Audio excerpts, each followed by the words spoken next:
I never planned to become the CEO's fiancé. Not because she wasn't beautiful, she was the kind of beauty that turned rooms quiet. Sharp eyes, elegant posture, confidence that made people straighten their backs when she walked in. But from the very beginning, I knew one thing. To her, I was temporary. I was the convenient choice, the safe option, the cannon fodder fiancé you introduced to shareholders while waiting for something better. When she proposed the engagement, people congratulated me like I had won the lottery. They didn't see the way she spoke to me in private, measured, distant, always a step ahead. They didn't hear the pauses in her voice when I talked about the future. They didn't notice how she never said "we" unless someone else was listening. I told myself I was overthinking. I told myself powerful women love differently. I told myself that being chosen by her was enough. I was wrong. Our relationship was efficient, polished, and hollow. Dates were scheduled. Conversations were filtered. Affection felt rehearsed. She didn't ask how my day was. She asked if my day interfered with hers. When I talked about my dreams, she smiled politely, like a CEO listening to a junior employee pitch an idea she'd already rejected. She never discouraged me outright. She just never encouraged me either. Still, I stayed, because loving her felt like standing beside a fire, cold everywhere else, warm only if you stayed close enough to burn. The first crack appeared when her ex returned. Not dramatically, not with chaos, just casually. She mentioned his name once during dinner, then twice, then suddenly he was everywhere. A business partner, a trusted advisor, someone she knew how to work with. I noticed how her voice softened when she talked about him, how her phone tilted away from me when his name appeared, how she laughed, really laughed, for the first time in months. I asked her directly if there was something I should worry about. She looked at me calmly and said, "You're being insecure." That word followed me for weeks. Insecure. I swallowed my doubts. I swallowed my pride. I swallowed the truth my instincts were screaming. Until one night, I overheard a conversation I was never meant to hear. She was on the balcony, phone pressed to her ear, voice low. She said his name the way you say something precious. She said, "I know. I just need time." Time. Not for us. For him. That night, I didn't confront her. I didn't cry. I didn't shout. Something inside me went quiet. The next morning, she was the same, efficient, composed, unreadable. She kissed my cheek like she always did, light and brief, like a habit. And I realized something painful and liberating at the same time. She didn't think I'd ever leave. To her, I was stable, predictable, replaceable. She believed I would tolerate being second because I always had. That's when I decided to end it. Not in anger, not in drama, but with clarity. Asked her to sit down that evening.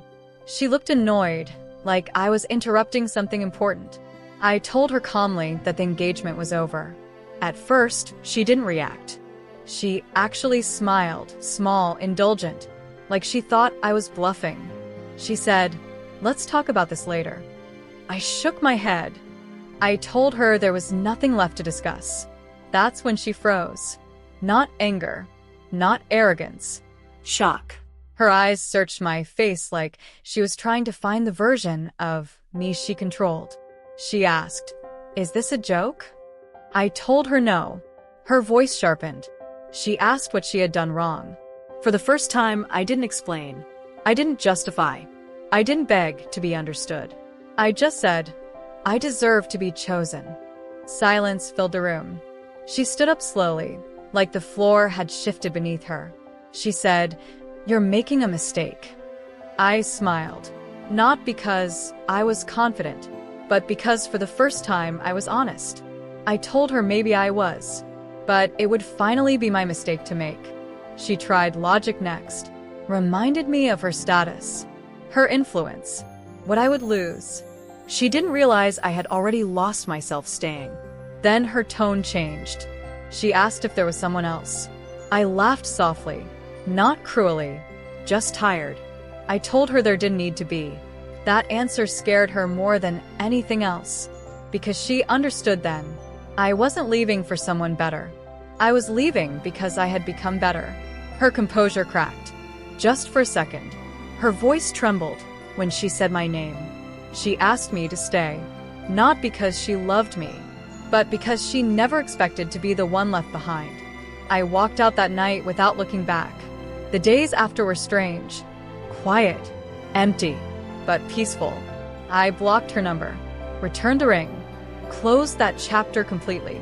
Then the messages started through assistants, mutual contacts, business emails disguised as concern.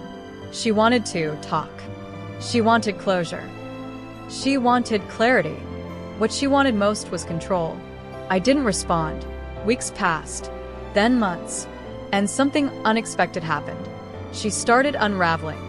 At work, people noticed she was distracted. Deals stalled. Decisions hesitated. The woman who never paused was pausing. Meanwhile, I rebuilt quietly. New routines, new goals, new confidence. I didn't glow up for revenge.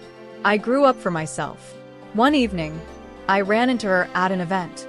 She looked the same at first glance, flawless, composed. But her eyes told a different story. She stared at me like I was a problem she couldn't solve, like a variable that refused to obey. She approached me slowly, asked how I was doing. I told her the truth. I was happy. That word hit her harder than anger ever could.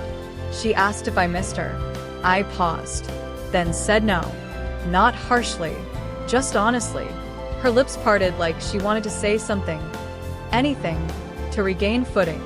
But nothing came out. For the first time, she was the one standing still while I walked away.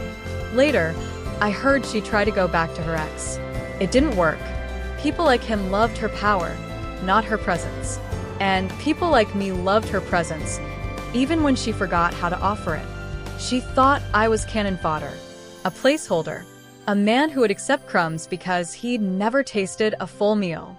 She was wrong. The breakup didn't freeze her because she loved me. It froze her because she lost someone who refused to stay beneath her. And I learned something important from it all. Being chosen doesn't mean being tolerated. Love doesn't feel like auditioning. And anyone who assumes you'll never leave has already stopped valuing you. I didn't win by leaving her. I won by choosing myself before I disappeared completely. And that decision, that quiet, steady walk away, was the moment my life finally became mine.